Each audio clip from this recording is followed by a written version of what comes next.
So this is a dial indicator with a magnetic base on the flange of a barrel of an extruder. And so as we turn the shaft, you can actually see the needle move on the dial indicator. And what we're looking for is to see how far out the shaft is or if it's running in the center. One issue we have is that our shaft has keyways, as auger shafts do, and the dial indicator we'll see what happens. If we fall into that keyway, it doesn't give us an accurate reading, it jumps and we'll probably break it. And so we're gonna go ahead and see if we come up with a solution for that. And so what we're gonna do is thread a bolt into the end of the shaft.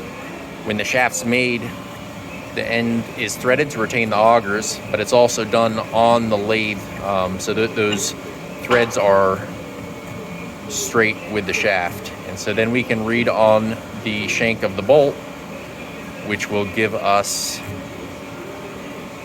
an accurate idea of how straight the shaft is. And we'll configure that dial indicator on that bolt. Obviously not on the threaded portion of the bolt.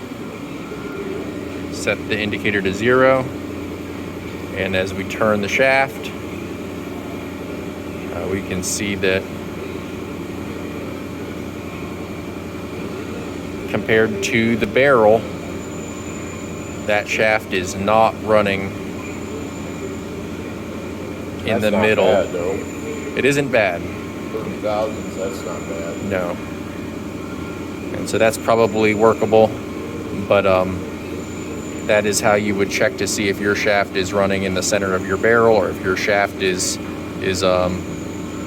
bent.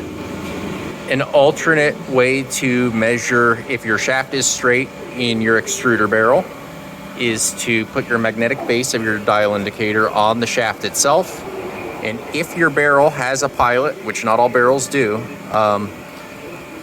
you can, that pilot is turned round to the center, concentric to the center of the barrel.